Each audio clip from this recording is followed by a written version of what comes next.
The GOP Obamacare replacement would do one thing, and it's a huge glaring difference between the current healthcare system that we have now and the system that they would want. It would essentially defund Planned Parenthood by preventing Medicaid reimbursements from going to these clinics. Now that's a huge portion of how Planned Parenthood is funded.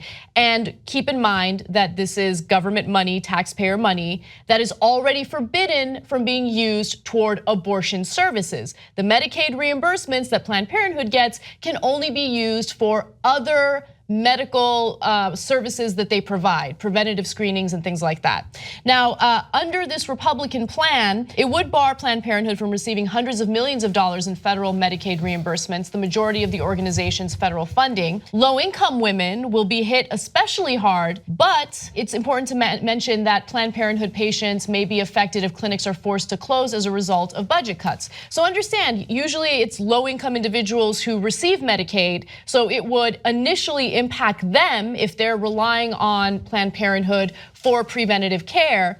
But Planned Parenthood would lose so much funding that it would essentially shut down Planned Parenthood in the long run, affecting anyone who relies on Planned Parenthood. This is the Acorn strategy. So what they did to Acorn was, it was a group that helped poor people with legal help, employment help, and voting. So they didn't like the giant multinational corporations who are donors to the Republican Party, didn't like poor people who helped with legal and employment issues and fighting for higher wages, and they definitely didn't like them voting. So they targeted Acorn, and Acorn's budget was not entirely from the government, but it had received some government help to be able to help those who are in need. Once they took the government funding away, it was still a big enough percentage of their budget that the whole thing went under. So they went bankrupt, and now those people are not getting the help at all. And of course, the incredibly rich donors think, great and complete victory. So that's what they'd like to do to Planned Parenthood next. That's right, and so the Planned Parenthood Medicaid component of this legislation, I think, is the most destructive, but tearing down Planned Parenthood includes a three-pronged approach. So there's the Medicaid part of it, and then there's also how Republicans want to get in between you and your private insurer. So let's get to that part. So this proposal threatens to dismantle the entire private insurance market for abortion coverage, not just public funding for abortion providers. If a woman wants a health insurance plan that will cover abortion, she and possibly her employer won't be able to use tax credits to buy it under this bill. Now remember, people already get tax credits in order to afford health care, and under this Republican plan, it would rely solely on tax credits to help those with lower incomes to afford health insurance. But those tax credits could not be used for private insurance if that private insurance covers abortion services. It's insane. So that's the second part of what they plan on doing to dismantle Planned Parenthood. Well, look, if you are getting regular insurance and your employer doesn't provide it, or you don't normally get it because they needed tax credits to be able to make it work, are you gonna think ahead? I don't know that I would. I'm not sure how many people would. Hey, let me read through all this. Oh, it doesn't cover abortion because of this new law. So I have to go find another insurance to cover just abortion, or another kind of insurance that also covers abortion. It might be more expensive. I have to do a lot more research. I have to know that ahead of time, just in case I get pregnant and it was, hey, maybe I get raped, or maybe it's it was just the baby's not healthy, but not maybe that pregnancy puts my life at risk, right? Republicans are always arguing. I know, look, Republicans are always arguing in terms of what liberals would like with healthcare.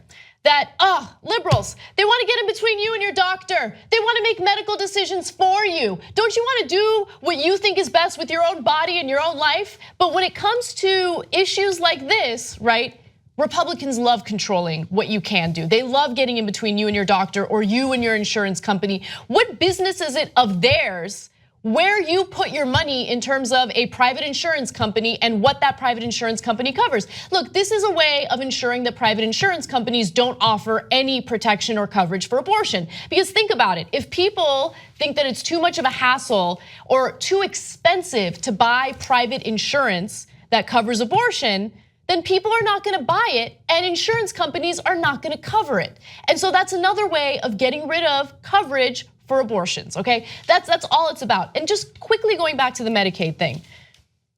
Either conservatives just refuse to acknowledge this or they're just really dumb, okay? But here's the reality. Federal money is not allowed to be used toward abortion, okay? Medicaid money, not allowed to be used on abortions. You know why? In 1976, literally decades ago, the Hyde Amendment passed, okay? By a dude, a congressman with the last name Hyde, who, by the way, had a extramarital affair and then hypocritically wanted to impeach Bill Clinton for his affair. But nonetheless, he passed the Hyde Amendment, he sponsored it, it passed. It prevents any federal funding from going toward abortion, okay, unless the woman's life is in danger or she's a victim of incest or rape. So why are they constantly attacking Planned Parenthood? Planned Parenthood doesn't use your precious taxpayer money on abortions. It just doesn't. And again, either you refuse to acknowledge it or you just keep hearing this over and over again and you're too dumb to get it through your mind. Okay, so when they say Obamacare gets between you and your doctor and they hate that, they mean for guys. Yeah. They don't mean for women. For women, that's the essential part of their plank is to get between you and your doctor. I'm not, like, you ask a right winger, you ask a Republican, they can't deny it. They would probably happily concede it. Yeah, we don't want you to make decisions with your own body. We are not for choice. We are against choice.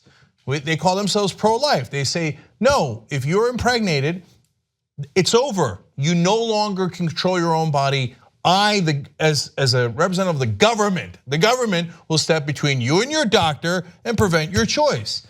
And if you're doing that and you have the right to do that as an American, that frustrates them. They need to control your body. They need it. They need it because they're obsessed with big government and they love big government and they want to lord their morality over you.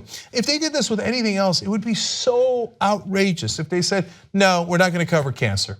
From now on, you're not going to, any plan that covers cancer doesn't get a tax credit. So most of the plans will not cover cancer. So hey, you should have thought ahead. And thought, hey, maybe I'll get cancer. And you should have gotten a special rider for it and paid a lot more money. So what? That's your problem, not my problem, all you cancer people. But instead of doing that, they're doing something I would argue is a little worse because they're saying for 51% of the population, for a majority of the population, no, if you're a guy, we're not gonna get between you and your doctor, we don't care and you're fine. But if you're a woman, okay, then you gotta go and do all this stuff and it only applies to you and I don't give a damn. No, I do give a damn. I want to control you. Yeah. I want to control your body because I love big government and I believe in an authoritarian form of government where the politicians' morality, so-called morality, is more important than the citizens' view of their own morality. So you're right in that this impacts women a great deal, but one thing that I want everyone to take into consideration is that Planned Parenthood is not, an organization that's solely utilized by women. They provide preventative care for men as well. They check for prostate cancer. They do annual physicals. If you are low income, they will do it for free. If you are able to get Medicaid reimbursements, they'll get reimbursed that way. They do cancer screenings. They do tetanus shots. They do vaccines. I mean, there are so many services that poor people rely on or use Planned Parenthood for. And this is going to have such a negative impact on all those people, right? This is an insane statistic that I didn't even know. So in 2015, 78% of people who went to Planned Parenthood were either at or below 150% of the federal poverty line. These are the most disadvantaged individuals who need health care and they rely on Planned Parenthood for that. And just because a bunch of conservatives refuse to acknowledge the fact that their taxpayer money doesn't go toward abortion, we're probably gonna dismantle this and we're probably gonna take what little health care these individuals have available away from them. You tell Republicans that and they're like, oh great, who cares anyway? Poor people, when's the last time a poor person wrote me a campaign check? You know what I'm saying? How many of these poor people have cell phones? How many of these poor people have refrigerators? Yeah. So hey, you shouldn't have gotten a refrigerator and you should have eaten out of a dumpster. By the way, Rush Limbaugh once literally said that. Why don't they just eat out of dumpsters? So if you're not a rich Republican donor and you're not a male, idiot. You should have never voted for us. As Chaffetz said today about the healthcare bill, hey, actions have consequences. Fix the media, be the media. Come join us, tytnetwork.com/join.